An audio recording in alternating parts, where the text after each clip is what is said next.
I'm really excited to follow up Marcus with Dale Vermillion, CEO of Vermillion Consulting. Dale is a 30-plus year industry veteran of the mortgage industry. He goes around now and spends his time training people in the mortgage industry on how to close their sales. He is Mr. Optimization, and he's here to help you optimize your business. He literally wrote the book on the consumer mortgage experience. He's been on Fox Business and other media outlets sharing his story and what he does. He really can help you get to better conversions. Please help me welcome Dale Vermillion. Thank you, Wayne. Thank you. Good morning. Come on, good morning. How are you? Good, good. Glad to be here. Let me start out this morning. I want to tell you what the next 35 minutes is going to be about. Marcus just did a great job of really hammering the whole idea of content marketing. I'm going to take the other side of that equation. I'm going to talk about sales this morning, and I'll tell you why. Because to build a top-notch, profitable operation, you have to combine those two. You have to have first-rate marketing tied with first-rate sales in order to do that. In fact, I work with lots of lenders around the country. I've worked with hundreds of companies. I've worked with tens of thousands of consumers. And I'm going to try to bring you both of those perspectives brought together today because I do a lot of radio programs and those kind of things. And here's what I get a lot. As I talk to executives about their marketing, I ask them this question: how much are you spending on your marketing budget? And I hear hundreds of thousands, millions of dollars many times. And then I ask this question: all right, so how much are you investing into your sales force? And the answer is very different. And I always remind CEOs of this thing. If you're spending hundreds of thousands of dollars in marketing to give those leads to salespeople that can't convert them, then you're missing the boat on the opportunity for your business. You've got to merge both of those. And I want to talk about that today. So I'm going to go through a lot of practical tips this morning, help you really understand keys and techniques you can do to get to that. And let's go ahead and just jump into it right now and get started. If I were to ask you this question, what is the key to success for your organization? What is the center to success in your organization? And we've got a lot of pieces to organizations, from marketing to operations to all the different things we do. What is the center of that? I believe the center is sales. I believe in order for your marketing to work, you have to have an effective sales force that can convert those leads into profitable dollars for you. And that's where our focus is going to be this morning. Ron Jensen had a great quote. He said, to succeed, we must focus on the root, not the fruit. And what I want to talk about is root behaviors that drive fruit results. Because here's what I see as a common mistake we make in the business realm, and it's simply this. Our focus many times is on the end result. What is our profits going to be? What is our production going to be? What are we going to do from the standpoint of how much we're going to produce? Where really the focus needs to be on what are we doing? What are the behaviors, the strategies, and the methodologies that will get us there? Now, let me say something important this morning, and tell me if you agree with this. I believe that business has never been more commoditized in life than it is right now, primarily due to technology and the internet. Now let me define that for you. Let's think about the mortgage business where I work in all the time. If you go back to 1983 when I started in the mortgage arena, there was about a 10% gap between the highest rate lender and the lowest rate lender. Today there's about a 0.5% gap. And if you look at most competitors in the mortgage arena, then here's what you find. We're competing on 1/8 of a point, which is about $7 per $100,000 in transaction. It's nothing. Here's what I know. Today, in all the businesses, whether you're in education, whether you're in financial services, whether you're in insurance or mortgage, here's what I know. Your industry has been commoditized because of technology. Price and product are all over the place. So here's what I know. In order to succeed, what must you do? Here's what you must do. You must create a great customer experience. Marcus alluded to this, and I couldn't agree with it more, and that is, for us to build successful businesses, the customer experience has to be phenomenal. Now, let me give you 2 quick truths that I want you to understand about customer experience. Here's truth number 1. Every new lead that you ever get, and you're going to hear a lot about how to generate leads over the conference, but here's what I know. Every new lead that you get that is not a referral or a renewal, it is a stranger talking to a stranger about a very important decision in their life. And here's the second truth. They have never, ever had a great experience. Let me give you an example. It's a story to kind of bring this home. So, got this marketer who dies and goes to heaven. He's looking around and saying, man, this is great. I made those mistakes during life. I committed some sins, and I'm forgiven. And with that, St. Peter says, wait a minute, don't get too excited yet. We've changed things. He goes, what do you mean you've changed things? He said, well, let me explain to you how it works now. What we do is we don't any longer judge you to determine if you go to heaven or hell. What we do is we let you peek at heaven, peek at hell, and determine where you want to spend eternity. He's like, well, you're kidding. He's like, no. He goes, well, of course I want to be in heaven. He goes, okay. He goes, but C and I can look at both, and I'm not committed. Do you mind if I at least check out hell just to see what I'm going to miss before I come to heaven? He says, sure. So he puts him in the elevator. He sends him down to hell. Now, of course, he steps out expecting to see Satan and fire and brimstone, and he walks out on this beautiful sandy beach, and there's the biggest party going on you've ever seen. There's food cooking, there's music playing, there's volleyball, and he's thinking, this cannot be right. So he grabs the first person running by, says, excuse me, is this hell? He says, yeah. He goes, is it always like this? He goes, usually it's better than this. He goes, usually the sun's brighter, usually the food's tastier, but yeah, this is pretty much what it's like all the time. With that, he looks at him and goes, wow, this is fantastic. This is the eternity he wants. So he goes back up, looks at St. Peter, says, you know, in all my living days, I never thought I'd say this, but I want to go to hell. He said, you sure about that? He goes, oh, man, you ought to see. He goes, okay, if that's your choice, so be it. He puts him in the elevator, sends him back down. Gates open, he gets ready to step on the beach, and there is Satan, and it's fire and brimstone. He's like, whoa, what's going on? He goes, well, welcome to hell. He goes, no, I was just here like 10 seconds ago when there was sand and beaches. And with that, Satan goes, oh, you see, that was the marketing department. This is operations and service. Who can relate to that one right there? Raise your hand. Okay? See, this is what happens in business all the time. We build this marketing campaign so that we make things look heavenly, and all of a sudden the borrower has this or the customer has this terrible experience. It's like hell. We don't want that to happen. Understand, when you get a new lead, they've talked to other companies, but they didn't choose those companies. They came to you through your marketing efforts. You've got to get them in front of a salesperson who can knock it out of the park. I do a lot of work with LendingTree. They've been partners with me for a long time. Great marketing company. And we've mastered this one thing, and that is you've got to build sales experience that backs up your marketing. So here's the number one mistake that most salespeople and most sales organizations make.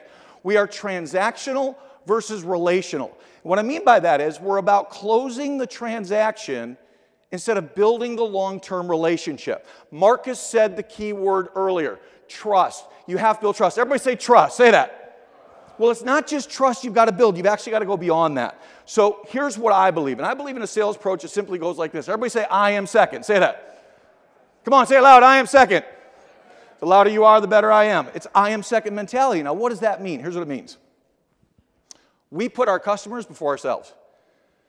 The Apostle Paul had a great quote in his letter to the Philippians. He said, do nothing out of selfish ambition or vain conceit, but rather in humility, value others above yourself, not looking out for your own interest, but the interest of the others. Now, think about that. If we built a business model around making our customers first, would our commissions be good? Absolutely. Would our profit be huge? Absolutely. That's the focus we want to have. It's an I am second mentality. So let me start with, I'm going to give you 5 sales and service tips, 5 lead management tips, 5 conversion tips, and 5 management tips. I'm going to cover those for you next. Let's start with first, your sales and service. You've got to define your philosophy. I want you to write this down in your notes. What is your sales philosophy today? What do you build your business around? I want to show you the philosophy that I teach to lenders every day. It's called the triangle for success. Now, what is the triangle for success? It's simply this. It's taking 3 key components and putting them together. What are those 3? Value, relationship, and differentiation. And how do you define those 3? Value is defined by benefits. Notice what I didn't define it by. I did not define it by price. I did not define it by cost. I define it by value. What are the benefits that your product provides to your customers that they can tangibly use and intangibly understand? I'll cover that in a minute. Number 2, loyalty. Loyalty is building true loyalty with your customers so that what happens is you don't just get the initial transaction, but you get all the repeat and the referral business. In the mortgage business, I call this the 9-10 rule. The 9-10 rule simply means that the average homeowner will buy 9 mortgages in their lifetime. You want to get all 9, and they have access over 10 other people. If you build that, you build a monster empire. And then finally, advocacy. We want to be advocates to our clients. Now, what does that mean? That means that what we want to do is we want to advocate, we want to give advice, and protect our customers. Jeff Bezos said this, we see our customers as invited guests to a party, and we're the hosts. It's our job to make the customer experience better than anybody else. Now, I have a client that I work with for years that they have a banking operation, and they have this thing called the granny principle. The granny principle basically says if you don't treat, as an employee, your customers like your grandmother, we're going to have to let you go. They've taken this to the point that when you go in their branches, they literally have the front entrance set up like a living room with antique furnishings, with doilies on the tables, with tea going all the time, coffee brewing, and apple pie. And they are a wildly successful organization. Number 2, define your product. What's your product? Now, Peter Drucker said this, quality in a service or product is not what you put into it. It's what the customer gets out of it. You're probably familiar with Maslow's theory of hierarchy, and it talks about the needs of human beings. And what I've learned is From a product standpoint, we want to make sure that we are providing the very best product that we can, but here's the key to it. Defining it from the intangible standpoint, from the need standpoint. So let me give you an example. How many of you are in education? Raise your hand. Okay, all you educators, what are you really offering? You're offering opportunity. You're offering future. That's what your product becomes. If you're in the mortgage business, your product is money. If you're in the financial services business, your product is wealth building. If you're in the insurance business, your product is security. Everybody has a different product source, and what you want to focus on is making sure that your product source is really matching up to what your customers are looking for. Number 3, define your positioning. Now, here's what I know. There's 2 kinds of position you can have, price or value. And I know this, price is what you pay, value is what you get. And those 2 things are separate. In fact, we know this to be true. How many consumers in the room? Raise your hand. Here's what we know as consumers. We can buy things and pay more for them and get more value. We can buy things, pay more for them, and get less value. We can buy things, pay more for them, and get the same value. In other words, what you pay does not dictate what you get, because what you pay is the cost and what you get is the value. And those 2 things are separate. As a provider, what I want to build is an operation where I'm providing value for the price. It's not your price that matters near as much to your customers as the value they receive from the price. So if your cost is higher, but your value is greater, your cost is higher, but your warranties are better, your cost is higher, but your service is better, all of those things will turn for you into profits at the end of the day. You got to focus on value and service, not price and product, if you really want to knock it out of the park. Brian Tracy has a great quote. He says this: people seldom buy logically. Instead, they buy emotionally and then defend it with logic. Now, let me bring this into light with a quick story. So years ago, my wife and I were looking for a new TV. Who ever bought a new TV in your life, okay? We got this TV, blows up. We go down to Circuit City at the time. You probably remember that company. Not anymore. They're not around, but they were. And we start to look for a TV. We find this great sale on a 26-inch TV. It's $350, steal of the century. So I go down, ready to buy. Got the checkbook ready. I walk up to the salesperson. I say, okay, that's the TV I want. I want to buy it. And as I'm standing there, getting ready to write the check, I feel this kind of draw, this kind of ominous feeling behind me. And as I turn around, here's what I see. I see a screen that size. Everybody say, now that's a TV. Now, as I see this big screen, obviously it draws me in. And I walk over to the TV, and the salesperson walks up and he goes, you like that TV? I go, I love that TV. He said, would you like to own that TV? I said, I'd love to own that TV. There's only one problem. That TV's $4,000. I have a $350 budget. Let me tell you, there was 2 things going on here. Number 1, this was October. It was football season. Any football fans in the room besides me? Number 2, this thing had a clicker this big. Okay? This is the kind of TV I want to own. But there was a real problem with price. Here's what he said to me. He said, let me ask you a question. If I could take that TV, have it delivered to your house today, have it set up by game time at 2:30, and put it in a budget you can afford, would you buy it? I only had one answer to give him. Here's my answer. Yes, if you can convince my wife of this. Because she's the one you got to sell, not me. End of the story, we bought the TV. I got a really nice wife. End of the story, what happened? We took it home, he set it up, and at game time, I invited 6 of my buddies. What did 6 of my buddies all do within 3 weeks to 4 weeks of the time of buying that TV? They bought from Dan the TV man at Circuit City. Why? Because when you build value around price, what happens? You end up making more sales. So define your product, define your philosophy, build out your services, and build out your value. And then define your process. Are you a quantity versus quality approach? Are you a reactive or proactive sales force? Here's what I know. If your sales is not systematic, it's problematic. You have to have a sales system. Now, let me give you an example of a sales system. Robert Ringer said this: success is a matter of understanding and religiously practicing specific, simple habits that always lead to success. Here's a 6-step sales system that I teach all the time to give you an idea of what it'll look like. Number 1, you've got to start with a value presentation. What is the value you're providing to your consumers? Number 2, you've got to qualify to make sure whoever you're spending time with is actually valuable to your client. Number 3, you've got to build personal connection and build relationship for that long-term opportunity. And number 4, identify their goals beyond just that product. Why? Because if you sell other products, you want them to buy everything you have. And then provide multi-solution presentations. Don't just give them one answer to their problem, give them multi-answers and get their commitment at the end. And then lastly, define your purpose. Let me ask this question. What is the purpose of your organization? Is it people and principle or profit? I love this quote. It says, in the end, each of us will be judged by our standard of living, not our standard of life, not our standard of living, by our measure of giving, not our measure of wealth, and by our simple goodness, not our seeming greatness. Let me ask you this question. What is your organization doing beyond just the organization? Where are your profits going? What kind of causes are you lined up with? Let me give you an example of this. Years ago, we started a not-for-profit called Mortgage Professionals Providing Hope at my company, Vermillion Consulting. Why? Because I had had a chance to travel to India, work with kids in orphanages, and had had a chance to see the difference we could make in the lives of those kids. The question to me is this. That's what our cause is. What's your India? What's your cause in your corporation? What can you do to define your company outside of just your products, your services, your warranty, and your process? If you define all of these things, your philosophy, your positioning, everything that you do, then what's going to happen is you're going to build a more successful organization at the end. So let's talk about 5 quick lead management tips that will help you on a lead management standpoint. Number 1, it starts with prioritization. You got to prioritize your leads. Now, Velocify has this information in one of the white papers. It says that if you use activity prioritization, 12% more leads will be touched, 37% more actions will happen, 49% more contacts will happen, you'll increase your talk times by 88%, and most importantly, have a 178% greater average conversion rate. Can I ask you a question? Is prioritization important to the success of your lead management? There's no question about it. Velocify quoted this, a truly effective prioritization strategy should be governed by a well-defined sales process and contact strategy. It ties to the things that both Marcus and I have been talking about. So here's your keys to lead management. Number 1, prioritize your leads.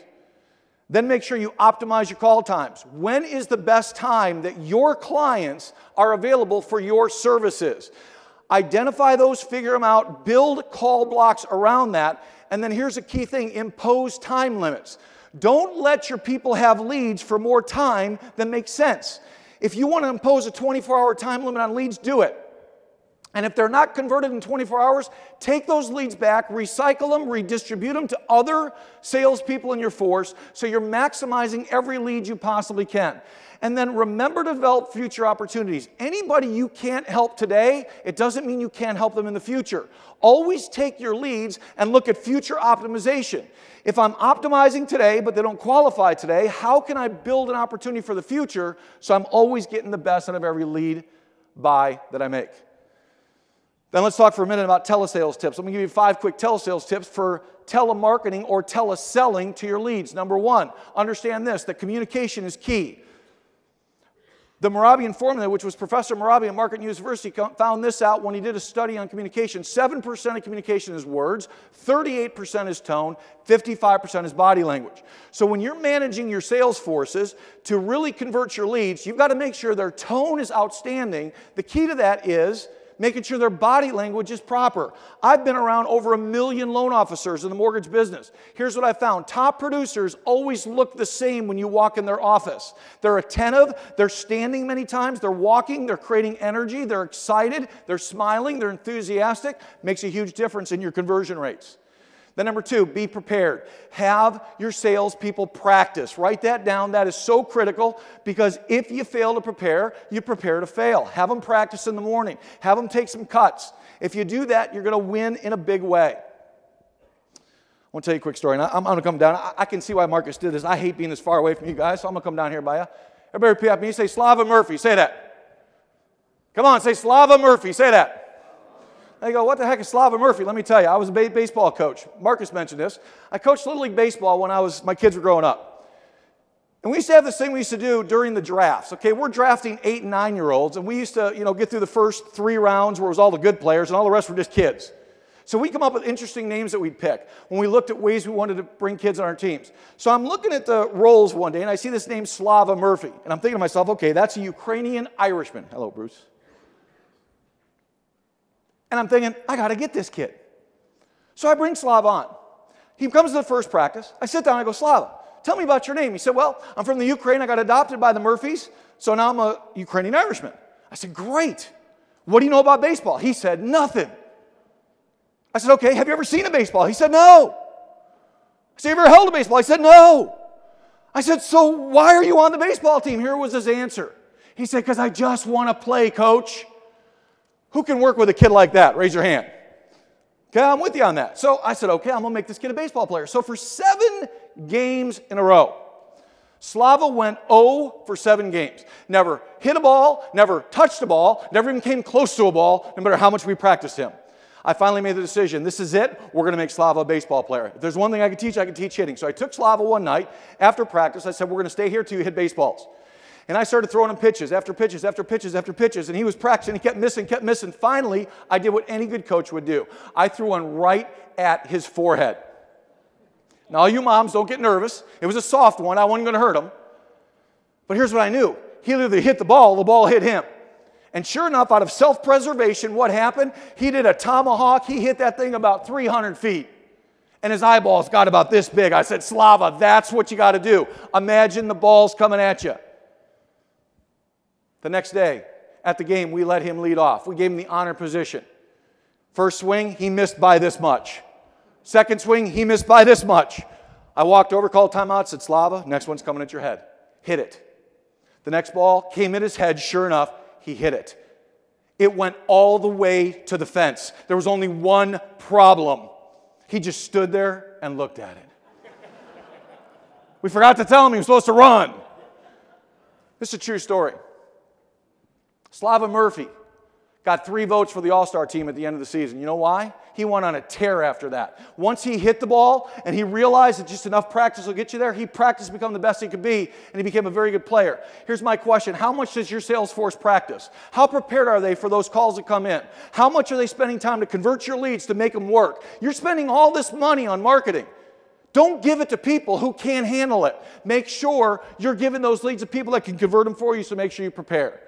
Then, make sure you're quick on your response. Velocify gives a great statistic on this. 3.5 million leads, here's what they found. If you call them in the first minute, you got a 391% better chance of getting a hold of them than if you call the second minute.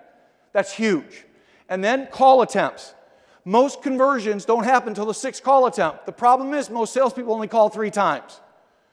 So keep calling. And then build a value-based presentation. I want you to write this down. This is a very important point. Don't miss this one. It's called the rule of 5s. Write down the rule of 5s. What's the rule of 5s? You have to give your customers 5 reasons to buy in a value format if you want them to buy. It's been proven nobody will buy unless you're given 5 reasons to do so. Give them to them up front. If you do that, you convert more leads. All right, let's talk about presentation tips for just a minute. Let me give you some stuff here. I love this quote from John Emerling. He says, innovation is creativity with a job to do. If we're not innovating, then we're imitating. And I want to ask you this question. Do you sell? Marcus mentioned this earlier, and I agree with him totally on this. Most people sell and market like others in their industry sell and market. Don't do that. Be innovative. Don't be imitative. Make sure that you're establishing a value proposition that's different, a sales approach that's different, a marketing approach that's different, and be innovative. Now, let me give you the tips on doing this. First off, you have to understand what's called Aristotle's rhetorical triangle. Aristotle built over 3,000 years ago the 3 keys to communication. Those 3 keys are credibility, logic, and empathy. If you don't have credibility, your audience don't listen to you. If you don't speak logically about your product, they won't buy it. And if you don't empathize, then you don't build relationship. So here's what you want to do in your telesales calls. Open with a differentiating statement. Let me give you 2 great tips when you call somebody on a telesales call. Start with an apology and then ask them for 30 seconds. It'll change the whole game. Because nobody ever apologized to them for calling. We just call them up, we intrude, and we take time out of their day. Apologize, ask for 30 seconds, then establish credibility. Tell them about your company, what makes you credible. And then once you do that, establish a value statement with those 5 benefits, ask for commitment, and build their confidence. If you do this, you'll convert a lot more. Finally, let's talk about management. How many managers in the room? Raise your hand. All right, I'll tell you a great story. So these 2 guys go hunting every year up to northern Minnesota. And they go because there's this great hunting dog called Salesman. Salesman's so good, he not only goes and retrieves the birds, but he actually cooks the birds, serves the birds, greatest hunting dog in history. They come for their 9th year in a row. They come to the owner and say, we're here to go hunt. We need Salesman. He goes, you know what, guys, you got to pick a different dog. They're like, oh my gosh, I'm sorry, did he die? He goes, no, he didn't die. He's in the kennel over there. He goes, wait a minute, if he's in the kennel, why can't we take him? They go, well, here's what happened. Yesterday, there was a couple of guys hunting with Salesman. They knocked down a bird. Salesman went to pick it up. They accidentally called him sales manager, and now all he does is sit on his butt and bark. Anybody relate to that one? It's funny how we only have a manager like that, but we've never been that guy. Here's what I want you to understand. If we want to be good managers, there's 5 things we want to do in the lead world. John Maxwell said this: a leader is one who knows the way, goes the way, and shows the way. So here's 5 keys. Number 1, have a sales focus, not a marketing focus. Now that sounds weird at a marketing conference, but here's what I mean by that. Of course, marketing's your key. You got to get leads in for your sales force. But what I want you to focus on is sales conversion, because your leads are of no value till they convert. So make a sales focus. Then, build an energetic environment. Have an open sales floor with lots of energy. Build teams, build logos, build colors, run contests, do incentives, make it motivational, make it fun. I have turned around hundreds of mortgage companies. I have literally, in 20 years of working over 300 lenders, we have a track record where every company I've worked with, their numbers have gone up 38% on average in the first 90 days. Most companies over 100% in the first year. They've doubled their numbers. And here's one of the ways we've done it. It's not just teaching sales process and marketing process and all that stuff, but I come in and I change their environment. I build energy in their organization so that what happens is they have an energetic sales force. Then, have daily meetings and checkpoints. Write this down if you're a manager. You got to inspect what you expect. That's very important. So have a morning meeting with your salespeople, set checkpoints during the day, make sure they're converting your leads, and then build call blocks that they can really work to. If you do that and you use contests and incentives, you're going to win big. Jim Rohn said this: discipline is a bridge between goals and achievement. Lou Holt said this: coaching is nothing more than limiting mistakes before you get fired. I've always loved that quote. So here's what I want you to take from today, okay? I want you to focus on a couple of things, and I hope this has been helpful to you. Number 1, build your sales philosophies. Number 2, take your sales force and make sure you're maximizing opportunity. And number 3, build the greatest organization you can by building it around sales and primary management. Let me close with a story about the greatest salesperson in the mortgage industry ever lived. Everybody say Bruce Thompson. Let me try again. Say Bruce Thompson. Come on, really loud. Say Bruce Thompson. Now let me tell you the Bruce Thompson story. So my wife and I, many years ago, were looking to buy a lake house in Wisconsin. We looked for 2 years. We finally found a place we fell in love with. Here was the problem. We made an offer. Somebody else made an offer the same day. The offers were the same. So the realtor said, whoever closes first gets it. The race was on. So I go to call my bank. I call a guy named Tim Perry, the president of the bank, and I said, Tim, I need a great loan officer. I need to close fast. He goes, Dale, hang tight. You're going to be getting a call from Bruce Thompson. Now, it's kind of one of these do-do-do-do-do-do-do kind of feelings. I knew this guy was going to be fantastic. So here's what I did. I said, okay, and I hung by my phone. Well, that was 9 o'clock in the morning. 10 o'clock passed, 11 o'clock passed, 12 o'clock passed, 1 o'clock passed, 3 o'clock passed, no call. I'm getting frustrated. Finally, I get a call at 3:30 from a guy named Bruce Thompson. I pick up the phone, I go, hello? He goes, Mr. Vermillion? I go, yes. He goes, this is Bruce Thompson. I said, I was expecting your call. He says, I know. He said, Mr. Vermillion, I have one question for you. I said, what's that question, Bruce? He said, are you available at noon to meet with me on Friday? Now, what did I think he was asking me? I thought he was asking me to meet at noon to take an application. Well, I unloaded on the poor guy. I said, Bruce, maybe you don't understand. I need to close quick. If we don't close quick, we're going to lose this house. We love this house. If I meet with you Friday for the application, it's going to take months. Here's what he said to me. He said, Mr. Vermillion, you don't understand. I said, I don't understand what? He said, I'm Bruce Thompson. I said, so? He said, well, let me explain to you what happened. He said, I got a call at 9 o'clock this morning from the bank president, Tim Perry. Here's what he said. He said, the Vermillions are looking for a home. They got to close fast. I knew you were a customer of ours, so here's what I did. I went ahead and I pulled out your file. I looked at your information. I got you pre-approved right away. I pulled your credit. Got it all done. You're good. I filled out your application because you're a busy guy. You travel and speak. I knew you wouldn't be able to do it. And then I went in and called the appraiser. They're going to do the appraisal on Wednesday. I called the title company. They're going to set up for Thursday. I'm going to ask you one more time. You see, Friday, I'm ready to close at noon. Are you going to be there or not? What was the only answer I could say? Absolutely. I was so excited. I called my wife. I said, Laurel, you're not going to believe it. She said, what? I said, Bruce Thompson. She said, what are you talking about? I go, the lake house. We're closing Friday. She said, impossible. I said, no, Bruce Thompson. You know, my wife had the nerve to ask me, what's the rate? I had no idea. I was so excited I forgot to ask him. I said, I don't know. I'll call him back. I called Bruce. I said, Bruce, question. He said, what? I said, what's the rate? He said, Dale, not sure yet. It depends. I said, on what? He goes, on what the final thing is. He goes, here's the bottom line. Our rates are competitive. Our rates are good. And here's the more important thing. You're closing on Friday at noon. You're going to get your house. So you don't really care because I'm Bruce Thompson. God bless you guys. Thanks for being here.